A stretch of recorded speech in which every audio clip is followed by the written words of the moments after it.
ମୁଁ ସମସ୍ତଙ୍କୁ ସ୍ୱାଗତ କରୁଛି ଫୋନ୍ ଟ୍ୟୁଟୋରିଆଲ୍ସ ୟୁଟ୍ୟୁବ୍ ଚ୍ୟାନେଲକୁ। ଆଜିର ଭିଡ଼ିଓରେ ଆମେ ଆଲୋଚନା କରିବା CPET common PG entrance test 2024ର ଆମର ଯେଉଁ ପ୍ରିପାରେସନ୍ ସିରିଜ୍ ଚାଲିଛି ତାର ପାର୍ଟ 78 ସମ୍ପର୍କରେ। ପୂର୍ବରୁ ଆମେ ଅନେକ ଗୁଡ଼ିଏ ପ୍ରସଙ୍ଗ ଆଲୋଚନା କରିପାରିଛେ ପ୍ରାକ୍ ସାରଳା ଯୁଗଠୁ ଆମର ଯେଉଁ ଥିଲା ଓଡ଼ିଆ ଭାଷାରେ ବିକାଶ କ୍ରମ ଯାଇ ଆମର ସରିଯାଇଛି ଏବଂ ଆମେ ପୂର୍ବ ଭିଡ଼ିଓରେ ବା ପାର୍ଟ 77ରେ ଆମେ କ'ଣ ଆଲୋଚନା କରିଥିଲେ ଓଡ଼ିଆ ଲିପି ଉପରେ ଆମେ ଆଲୋଚନା କରୁଥିଲେ। ତ ସେହି ପାର୍ଟରେ କମ୍ପ୍ଲିଟ୍ ହୋଇପାରିନଥିଲା, ସେଇଟା ବହୁତ ଗୁଡ଼ିଏ ରହିଯାଇଥିଲା, ତେଣୁ ସେହି ପାର୍ଟକୁ ମୁଁ ସେତିକିରେ ହିଁ ରଖିଦେଇଥିଲି।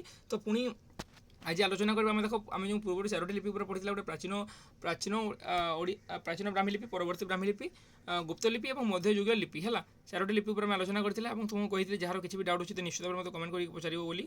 तो कहार कमेंट भी आसनी देख आलोचना आम 4टी पढ़ी प्राचीन ब्राह्मी लिपि जार समय समय ख्रीष्टपूर्व 500 ख्रीष्टपूर्व 200। तापर थी आमर जो परवर्ती ब्राह्मी लिपिर समय केते ख्रीष्टपूर्व 100 रु ख्रीष्टाब्द 300 है ख्रीष्टाब्द 300 रु ख्रीष्टाब्द 700 पर्यंत आम समय था। ख्रीष्टाब्द 300 रु ख्रीष्टाब्द 700 पर्यंत आम समय था कहार देख ख्रीष्टाब्द 300 रु ख्रीष्टाब्द 700 पर्यंत आम गुप्त लिपि सरी 400 टिके रुह हाँ ख्रीष्टपूर्व प्रथम रु ख्रीष्टपूर्व तृतीय जाए परवर्ती ब्राह्मी लिपि। तापर जो गुप्त लिपि कहली ख्रीष्टाब्द 400 रु 400 शताब्दी रु 700 पर्यंत 7 रु 11 थी मध्ययुगीय लिपि है 7 रु 11 मध्ययुगीय लिपि। तापर 11 रु 14 रही आम प्रथम ओडिया लिपि। प्रथम ओडिया लिपि को आम ब्यूलर को प्रथम बंगीय लिपि कही था और यही प्रथम ओडिया लिपि को मागधी लिपि बोली कहे गौड़ी लिपि बोली कहे। जो भाव में कि आम मध्ययुगीय लिपि अनेक गुड़े नामकरण था से भाव में प्रथम ओडिया को आम कौन जे ब्यूलर को प्रथम बंगीय लिपि कही था मागधी लिपि बोली कहुए गौड़ी लिपि कहुए क्या प्रथम ओडिया लिपि को है। मध्ययुगीय कलिंग लिपि 1100 शताब्दी प्रथमार्धरे केतेक विशिष्ट लक्षण धारण करथिला। एही लिपिमालार आकृति आधुनिक ओडिया लिपिमाला संघर अधिकांश क्षेत्र में सामान। तो देख मध्ययुगीय कलिंग लिपि कौन होता 1100 शताब्दी प्रथमार्धरे केतेक विशिष्ट लक्षण धारण करथिला एवं एही लिपिमालार आकृति आधुनिक ओडिया लिपिमाला संगे सामान। यही लिपिमाला पर्यंत सठिक देख जे यही सही समय ये प्रथम ओडिया से समय देख ओ आ हर्ष दीर्घ हर्ष दीर्घ ए ओई ओ ओ क ख ग घ नुहे है झ ठ थ म झ ठ थ ध म जर ल ब फ फ ये अक्षर कौन से समय पूर्णांग हो पार से समय ही एमती लिखा होता किसी परिवर्तन है अक्षर मानकर है। यही समय बंगीय लिपि आसामी लिपि ओडिया लिपि मध्य अनेक सामंजस्य लक्ष्य कराए। पूर्व भारतीय भाषा मान व्यवहृत लिपि को पूर्व भारतीय भाषा मान व्यवहृत लिपि को ब्यूलर मोटामोटी भाव में प्रथम बंगीय लिपि बोली कहते। देख मुझे तुमको कही पूर्व जे आम जो प्रथम ओडिया लिपि को प्रथम बंगीय लिपि कहुए प्रोटो बेंगली बोली है।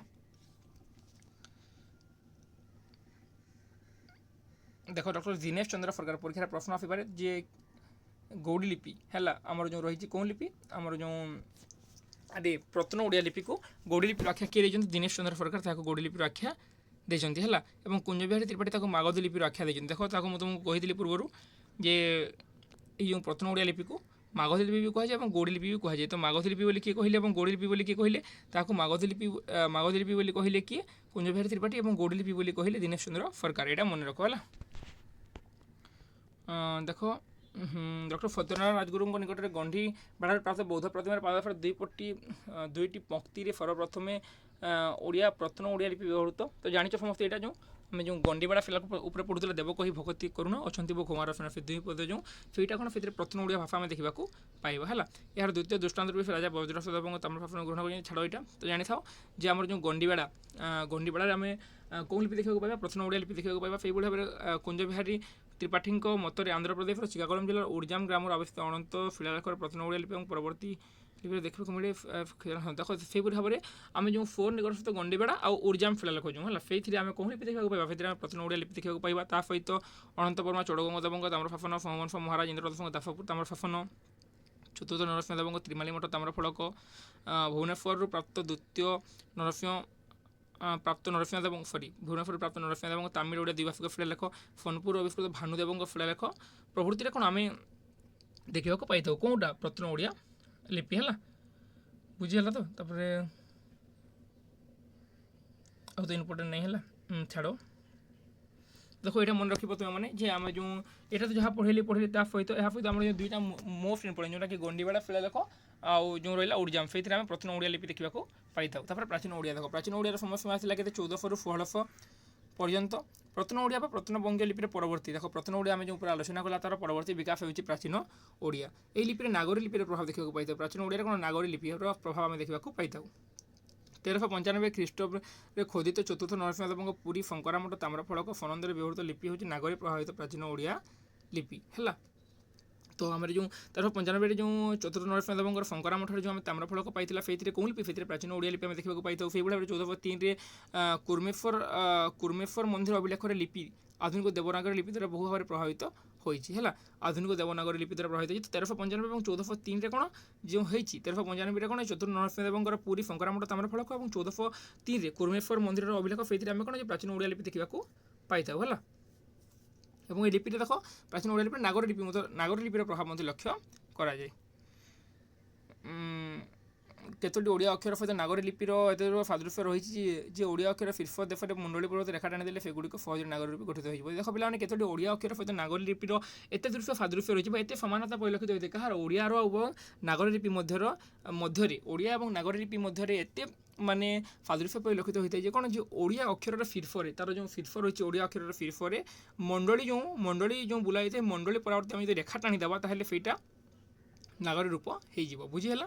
তো দেখ প্রাচীন ওড়িয়া লিপি আমি কোটি দেখা পাইবা চিকাগো জেলার পটাঙ্গি নিকটস্থ পতেশ্বর মন্দিরে থাকা ভানুদেবଙ୍କ শিলালেখ, চতুর্থ নরসিংহদেবଙ୍କ যাজপুরর সিদ্ধেশ্বর মন্দিরস্থ সমালেখ সিদ্ধেশ্বর যে 1394, সম্বলপুর জেলার নরସିଂହନାଥ মন্দিরে থাকা বৈজল দেবଙ୍କ শিলালেখ, ବାଲେଶ୍ୱର ଗଡ଼ପଡ଼ାରୁ ପ୍ରାପ୍ତ ପୁରୁଷୋତ୍ତମ ଦେବଙ୍କ ପରଫୁ ଶୀର୍ଷକ ତାମ୍ରପତ୍ର, ପୁରୀ ଜଗନ୍ନାଥ ମନ୍ଦିର ଜୟ ବିଜୟ ଦ୍ୱାରରେ କପିଳେଶ୍ୱର ଦେବ ପୁରୁଷୋତ୍ତମ ଦେବ ପ୍ରତାପରୁଦ୍ର ଦେବଙ୍କ ଖୋଦାୟିତ ବିଭିନ୍ନ ଶିଳାଲେଖ, ମେଦିନୀପୁର ଜିଲ୍ଲାର ଗଗନେଶ୍ୱର ଦୁର୍ଗରେ ଖୋଦିତ କପିଳେଶ୍ୱର ଦେବଙ୍କର ସମୟର ଶିଳାଲେଖ, ଆନ୍ଧ୍ର ରାଜ୍ୟର କର୍ଣ୍ଣୁଲ ଜିଲ୍ଲାର ଶ୍ରୀ ଶୈଳମଠାରେ ଖୋଦିତ କପିଳେଶ୍ୱର ଦେବଙ୍କର ଶିଳାଲେଖ, ଗୁଣ୍ଠୁର ଜିଲ୍ଲାର ବାପତଳାରୁ ପ୍ରାପ୍ତ କପିଳେଶ୍ୱର ଦେବଙ୍କର ତାମ୍ରଶାସନ ଓଡ଼ିଆ ଫଳକ এবং কপিলেশ্বর দেবଙ୍କ রাজত্ব কালରୁ আরম্ভ করে মুকুন্দ দেবଙ୍କ রাজত্ব কাল মধ্যে বিশাখাপট্টনম জেলার সীমাঞ্চল লক্ষ্মীনারায়ণ গাত্ରରେ ମଧ୍ୟ খোদিত 31টি অভিলেখ রয়েছে এবং এইଥିରେ ଆମେ କ'ଣ ଦେଖିବାକୁ ପାଇଥାଉ ଏଥିରେ ଆମେ ପ୍ରାଚୀନ ଓଡ଼ିଆ ଲିପି ମଧ୍ୟ ଦେଖିବାକୁ ଆମେ ପାଇଥାଉ।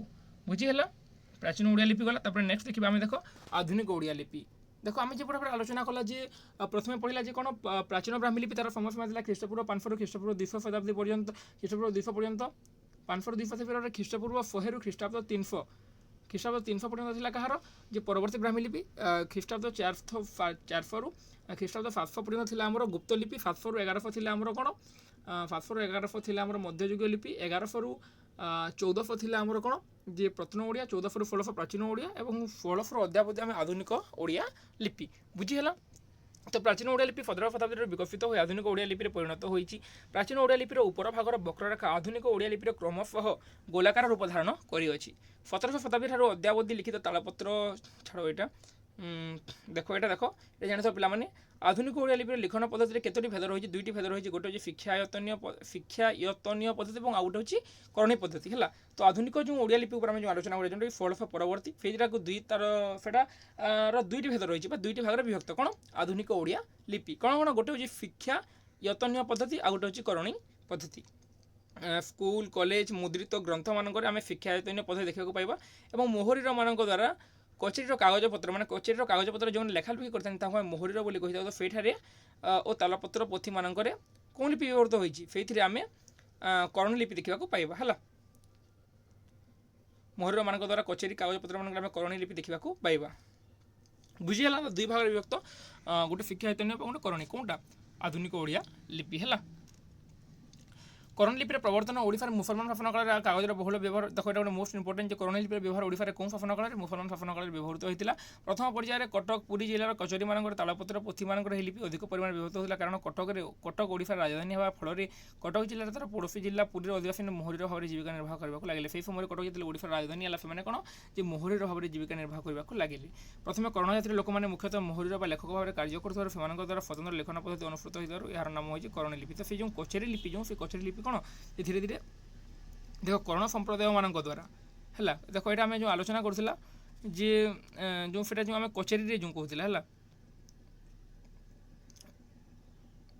টিকে রুহ কচেরি কাগজপত্র মানকর যে ব্যবহৃত হয়েছিল সেটা কাহা কর্ণ মানক দ্বারা তেমন আমি তাকে করণী লিপি বলে কহিথাও এবং কচেরি কাগজপত্র মানকর ব্যবহৃত হওয়ার তার নাম হচ্ছে কচেরি লিপি। দেখো পিলাମାନେ দুইটা হলা, গোটে হচ্ছে শিক্ষায়তনীয় পদ্ধতি আর গোটে হচ্ছে কোণ আর গোটে যে রয়েছে আমার করণী পদ্ধতি বা তাকে কচেরি মানে করণী লিপি যা কচেরি লিপি মধ্যে তাহা দুইটা সমান হেলা। দেখো আমার আধুনিক যে রহিলা কোণ লিপি আমার যে রহিলা দেখো ଆଧୁନିକ ଓଡ଼ିଆ ଲିପି ଆଧୁନିକ ଆମେ ଦୁଇ ଭାଗରେ ବିଭକ୍ତ କଲା। ଗୋଟେ ହେଉଛି ଶିକ୍ଷାଧୀନ ପଦ୍ଧତି ଏବଂ ଗୋଟେ କରଣୀ ପଦ୍ଧତି। ତ ସେ କରଣୀ ପଦ୍ଧତି ଯାହା ସେଇଥିରେ କରଣୀ ଲିପି ହେବ ଏବଂ ସେଇଟା ମଧ୍ୟ ସମାନ।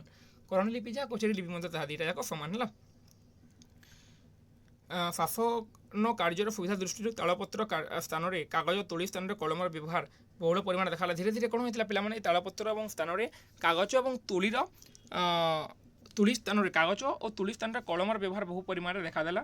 ଲିଖନ କାର୍ଯ୍ୟ ଆଉ ଜାତୁ ଅନୁସରଣୀ ପ୍ରଥା, ମାନେ ସେହି ସମୟରେ କ'ଣ ହୋଇଥିଲା, କେବଳ ସେଇ ଯେଉଁ କଚେରୀର କାମ ମାନେ ସବୁ କରଣ ସମ୍ପ୍ରଦାୟର ଲୋକମାନେ ଲେଖୁଥିଲେ, କିନ୍ତୁ ଧୀରେ ଧୀରେ ସେଇଟା ବନ୍ଦ ହୋଇଗଲା। ଜାତୀୟ ଅନୁସାରିଣୀ ବୃତ୍ତି ପ୍ରଥା ହୋଇ ରହିଲା ନାହିଁ, ମାନେ ସେଇଟା ଯେକୌଣସି ଲୋକ ଚାହିଁଲେ ମଧ୍ୟ ସେଇଟା ଲେଖିପାରୁଥିଲେ। କରଣମାନଙ୍କ ଛଡ଼ା ଅନ୍ୟ ଜାତିର ଲୋକମାନେ ମଧ୍ୟ ସେହି କାର୍ଯ୍ୟରେ ନିଯୁକ୍ତି ହେଲେ ହେଲା। ବିଂଶ ଶତାବ୍ଦୀରେ ଓଡ଼ିଆ ମୁଦ୍ରଣଯନ୍ତ୍ର ଛାଡ଼ ଓଡ଼ିଆ ଲିପିର ବୈଶିଷ୍ଟ୍ୟ ଟିକେ ଦେଖିନେବା ପିଲାମାନେ। ଦେଖ ଆମେ ଓଡ଼ିଆ ଲିପି ମୁଖ୍ୟତଃ 4ଟି ବୈଶିଷ୍ଟ୍ୟ ରହିଛି। ଦେଖ ଏଇଟା ଗୋଟେ ମନେ ରଖ, କେତୋଟି ବୈଶିଷ୍ଟ୍ୟ? 4ଟି। ଅର୍ଦ୍ଧବୃତ୍ତାକାର ମଣ୍ଡଳୀ, ପୁଡ଼ା, ପୁଚ୍ଛ, କୋଣହୀନ କୁଟିଳ ବକ୍ରରେଖା, କିନ୍ତୁ ଏମିତି ସର୍ଟ କୋଶ୍ଚିନ୍ ଆସେନି ହେଲା। ଛାଡ଼। ତ ଦେଖ ଅନନ୍ତଦେବ ବର୍ମାଙ୍କ ମଣ୍ଡାଫା ତାମ୍ର ଶାସନରେ ବ୍ୟବହୃତ 738ଟି ଅକ୍ଷର ଥିଲା। ଯେଉଁ ଅନନ୍ତଦେବ ବର୍ମାଙ୍କ ମଣ୍ଡାଫା ତାମ୍ର ଶାସନ ଯେଉଁ 949 ଖ୍ରୀଷ୍ଟାବ୍ଦରେ, ସେଇଥିରେ କେତେ 738ଟି ଅକ୍ଷର ଥିଲା। ସେଥିରୁ 149ଟି ଦେବନାଗରୀ, 59ଟି ତେଲୁଗୁ, 101 ତାମିଲ, 222ଟି ଗଙ୍ଗରାଜତ୍ୱକାଳୀନ ଏବଂ 157ଟି ଆଧୁନିକ ଓଡ଼ିଆ ଲିପି। କିନ୍ତୁ ଭିତରୁ କୋଶ୍ଚିନ୍ ଆସୁନି ତୁମମାନଙ୍କର ହେଲା, ଖାଲି ଜଷ୍ଟ ଦେଇଥିଲା ବୋଲି କହିଦେଇଛି। ଏଇଟା ଦେଖ 10ମ ଶତାବ୍ଦୀ ବେଳକୁ ଓଡ଼ିଆ ଲିପି ବଙ୍ଗଳା ଲିପିଠାରୁ ସ୍ୱତନ୍ତ୍ର ମାର୍ଗରେ ଗତି କରି ବିକଶିତ। ଧୀରେ ଧୀରେ କ'ଣ ଓଡ଼ିଆ ଲିପି 10ମ ଶତାବ୍ଦୀ ବେଳକୁ କ'ଣ ଯେ ବଙ୍ଗଳା ଲିପିଠାରୁ କ'ଣ ସ୍ୱତନ୍ତ୍ର ମାର୍ଗରେ ଗତି କରିକି ସେଇଟା ବିକଶିତ ହୋଇ ପାରିଥିଲା ହେଲା। ଏହା ବିଶେଷ ଭାବରେ ନାଗରୀ, ଦକ୍ଷିଣ ନାଗରୀ, ତାମିଲ ଲିପି ଏବଂ ତେଲୁଗୁ ଲିପି ଦ୍ୱାରା ପ୍ରଭାବିତ ହୋଇଥିଲା। ଦେଖ ଏହା ବିଶେଷ ଭାବରେ କାହା ଦ୍ୱାରା? ନାଗରୀ, ଦକ୍ଷିଣ ନାଗରୀ, ତାମିଲ ଲିପି ଓ ତେଲୁଗୁ ଲିପି ଦ୍ୱାରା ପ୍ରଭାବିତ ହୋଇଥିଲା। ଉତ୍ତର ଭାରତୀୟ ଲିପି ଦ୍ୱାରା ପ୍ରଭାବିତ ହେବା ଫଳରେ ବଙ୍ଗଳା ଲିପିର ଦେଖ ଯେ ଉତ୍ତର ଭାରତୀୟ ଲିପି ଦ୍ୱାରା ପ୍ରଭାବିତ ହେବା ଫଳରେ ବଙ୍ଗଳା ଲିପିର ଫିରୋଦ ଏଫରେ ଜାଣିଥାଉ ପିଲାମାନେ, କୋଶ୍ଚିନ୍ ଆସିନି ବାକି ଏଇଟା ବି ଜାଣିଥାଉ ହେଲା ଯେ ବଙ୍ଗଳା ଲିପିର ଫିରୋଦ ଏଫ। ଦେଖ ବଙ୍ଗଳା ଲିପି କାହା ଦ୍ୱାରା? ଉତ୍ତର ଭାରତୀୟ ଲିପି ଦ୍ୱାରା ପ୍ରଭାବିତ ହୋଇଥିଲା। କି ବଙ୍ଗଳା ଲିପି। ତ ଉତ୍ତର ଭାରତୀୟ ଲିପି ଦ୍ୱାରା ପ୍ରଭାବିତ ହେବା ଫଳରେ ବଙ୍ଗଳା ଲିପିରେ ଫିରୋଦ ଏଫରେ ସମାନ୍ତରାଳ ରେଖା ରହିଲା, କିନ୍ତୁ ଦକ୍ଷିଣ ଭାରତୀୟ ଲିପି ଦ୍ୱାରା ପ୍ରଭାବିତ ହେବା ଫଳରେ ଓଡ଼ିଆ ଲିପି ବର୍ତ୍ତୁଳ ଆକାର ଧାରଣ କଲା। ତ ଓଡ଼ିଆ ଲିପି କେଉଁ ଲିପି ଦ୍ୱାରା ପ୍ରଭାବିତ ହୋଇଥିଲା? ଦକ୍ଷିଣ ଭାରତୀୟ ଲିପି ଦ୍ୱାରା ପ୍ରଭାବିତ ହୋଇଥିଲା ଓଡ଼ିଆ ଲିପି, ଯାହାଫଳରେ କି ସେଇଟା କ'ଣ ଯେ ବର୍ତ୍ତୁଳ ଆକାର ଧାରଣ କରିଥିଲା। କେତେକ ଅକ୍ଷର ବଙ୍ଗଳାରେ କଣଯୁକ୍ତ ବେଳେ ଓଡ଼ିଆରେ କୁଟିଳା କରିଥିଲା। ଛାଡ଼ ଏଇଟା ଜାଣିଲ ଯେ ଉତ୍ତର ଭାରତୀୟ ଲିପି ଦ୍ୱାରା କ'ଣ ପ୍ରଭାବିତ ହୋଇଥିଲା? ବଙ୍ଗଳା ଲିପି। ଏବଂ ଦକ୍ଷିଣ ଭାରତୀୟ ଲିପି ଦ୍ୱାରା କ'ଣ? ଦକ୍ଷିଣ ଭାରତୀୟ ଲିପି ଦ୍ୱାରା କେଉଁ ଲିପି ପ୍ରଭାବିତ ହୋଇଥିଲା? ଦକ୍ଷିଣ ଭାରତୀୟ ଲିପି ଦ୍ୱାରା ଓଡ଼ିଆ ଲିପି ପ୍ରଭାବିତ ହୋଇଥିଲା ହେଲା। ତ ଛାଡ଼ ଏଇଟା ଉପସଂହାର ଦେଇଛି, ତ ଆଉ କିଛି ବି ଇମ୍ପୋର୍ଟାଣ୍ଟ ନାହିଁ। ତୁମକୁ ଯାହା ଯାହା ବି ଥିଲା ମୁଁ ଲିପି ଉପରେ ଇମ୍ପୋର୍ଟାଣ୍ଟ ସବୁ ଗୁଡ଼ାକ କହିଦେଲି। ଆମେ ଆଲୋଚନା କଲା ଯେଉଁ 6ଟି ଲିପି ଦେଖ, ଗୋଟେ ଥିଲା ପ୍ରାଚୀନ ବ୍ରାହ୍ମୀ ଲିପି, ଖ୍ରୀଷ୍ଟପୂର୍ବ 500 ଖ୍ରୀଷ୍ଟପୂର୍ବ 200 ପର୍ଯ୍ୟନ୍ତ ଯାହାର ସମୟ ସୀମା ଥିଲା। ତାପରେ ପରବର୍ତ୍ତୀ ବ୍ରାହ୍ମୀ ଲିପି ଖ୍ରୀଷ୍ଟପୂର୍ବ 200ରୁ ଖ୍ରୀଷ୍ଟାବ୍ଦ କେତେ? ଖ୍ରୀଷ୍ଟପୂର୍ବ 200 ନା 100? ଖ୍ରୀଷ୍ଟପୂର୍ବ 100ରୁ ଖ୍ରୀଷ୍ଟାବ୍ଦ 300 ପର୍ଯ୍ୟନ୍ତ ଥିଲା। ତାପରେ ଦେଇଛି ପ୍ରାଚୀନ ଗୁପ୍ତକାଳୀନ ଲିପି କେତେ? 100ରୁ 300 200ରୁ 300 ଟିକେ ରୁହ, ଆରେ କନଫ୍ୟୁଜ୍ ହେଇଗଲି ଶୁଣ। ହଁ ପ୍ରାଚୀନ ବ୍ରାହ୍ମୀ ଲିପି ଥିଲା 500ରୁ ଖ୍ରୀଷ୍ଟପୂର୍ବ 500 ଖ୍ରୀଷ୍ଟପୂର୍ବ 200, ଖ୍ରୀଷ୍ଟପୂର୍ବ 100ରୁ ଖ୍ରୀଷ୍ଟାବ୍ଦ 300, ଖ୍ରୀଷ୍ଟାବ୍ଦ 400ରୁ ଖ୍ରୀଷ୍ଟାବ୍ଦ 700 ଥିଲା ଆମର ଗୁପ୍ତ ଲିପି ହେଲା। ତାପରେ ମଧ୍ୟଯୁଗୀୟ 700ରୁ 1100, ତାପରେ ମଧ୍ୟଯୁଗ ପରେ ପରେ ଯେଉଁ ରହିଲା ଆମର ଯେଉଁ ପ୍ରତ୍ନ ଓଡ଼ିଆ 11ରୁ 1400, ପ୍ରାଚୀନ ଓଡ଼ିଆ ଯେଉଁ ରହିଲା 1400ରୁ 1600 ଏବଂ ଆଧୁନିକ ଓଡ଼ିଆ 1600 ପରବର୍ତ୍ତୀ। ବୁଝିହେଲା? ତ ଏଇଟା ଆମେ ଆଲୋଚନା କରିଥିଲା ଏବଂ ତୁମକୁ ବୁଝେଇ ଦେଇଥିଲେ। ତୁମମାନେ ସବୁ ଲିପି ତୁମକୁ ଯାହା ବି କହିଲେ ତୁମର ଥିଓରି କ୍ଲାସ୍ରେ ତୁମର ସବୁ କୋଶ୍ଚିନ୍ ପିଲାମାନେ ତୁମେ ମନେ ରଖିବ, କାହିଁକିନା ସବୁଗୁଡ଼ିକ ଇମ୍ପୋର୍ଟାଣ୍ଟ ଯାହା ଯାହା ବି ଦେଇଛି, କାହିଁକିନା ଥିଓରି କ୍ଲାସ୍ ଆମେ ଆଲୋଚନା କରିଛେ। ତ ଏହା ବାଦ ଆଉ ଲିପିର କୋଶ୍ଚିନ୍ ଆସିବନି ତୁମର ସିପିଟି ଏଣ୍ଟ୍ରାନ୍ସ ହେଲା। ତୁମକୁ ଯାହା ଦେଇଛି ପ୍ରାୟତଃ ମାନେ ଚାନ୍ସ ଅଛି 95% ଏଇ ଭିତରୁ ହିଁ ଆସିବାର ଏବଂ ଏହା ବାହାରୁ ଏତେ କୋଶ୍ଚିନ୍ ନାହିଁ ହେଲା। ତ ତେଣୁ ତୁମେ ମନେ ରଖିବ ଯେ କେଉଁ ଅଭିଲେଖରେ ମଧ୍ୟ ବା କେଉଁ ତାମ୍ରଶାସନରେ ମଧ୍ୟ କେଉଁ ଲିପି ବ୍ୟବହୃତ ହେଉଛି। ତୁମକୁ ଯେଉଁ ଭଳିଆ ମୁଁ ପଢ଼େଇଛି ତୁମେମାନେ ତାକୁ ମନେ ରଖିବାକୁ ଚେଷ୍ଟା କରିବ। ଏବଂ ତୁମର ଏକ୍ଜାମ୍ ବି ରହିଲା ପିଲାମାନେ, ଆଜି ହେଲା ତୁମର 10 ତାରିଖ, ମାନେ ତୁମର ରହିଲା କେତେ 23 ମିନିମମ୍ 23 ଡେଜ୍ର 23 ଡେଜ୍ ରହିଲା ମଧ୍ୟ ତୁମ ଏକ୍ଜାମ୍ ପାଇଁ ସମୟ ହେଲା। ଏବଂ ମ୍ୟାକ୍ସିମମ୍ 30 ଡେଜ୍, ମାନେ 3 ତାରିଖରୁ କେବେ ହେବ ଆମେ ଏକ୍ଜାମ୍ ଜାଣିନୁ, ତେଣୁ ଆମେ 3 ତାରିଖକୁ ନେଇକି ପଢ଼ାପଢ଼ି କରିବା। ତେଣୁ ତୁମେ ମଧ୍ୟ ରେଗୁଲାର ପଢ଼ାପଢ଼ି କର। ତୁମକୁ ମୁଁ ପଢ଼େଇ ଚାଲିଛି, ଏଇଟା ଆମର 78 ପାର୍ଟ ଆମର କମ୍ପ୍ଲିଟ୍ ହେଇଗଲା ହେଲା। ତ ଆଉ ବହୁତ ଶୀଘ୍ର ତୁମକୁ କହିଥିଲି ମୁଁ 10 ତାରିଖ ସୁଦ୍ଧା ତୁମର କୋର୍ସ ସାରିଦେବି ବୋଲି, ଏବଂ ଆଜି ହେଉଛି 10 ତାରିଖ।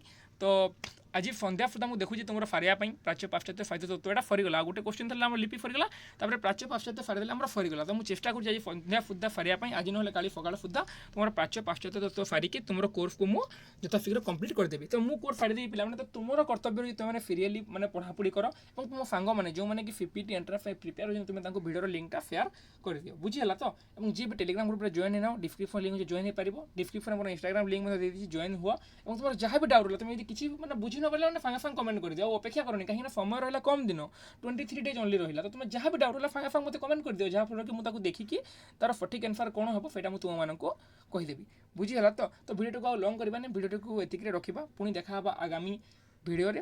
ଭିଡ଼ିଓଟିକୁ ସେ ପର୍ଯ୍ୟନ୍ତ ଦେଖିଥିବାରୁ ଏବଂ ମୋ କଥାକୁ ଧ୍ୟାନର ସହିତ ଶୁଣିଥିବାରୁ ସମସ୍ତଙ୍କୁ ହୃଦୟରୁ ଧନ୍ୟବାଦ। ଜୟ ଜଗନ୍ନାଥ, ଜୟ ମା ସମଲେଇ।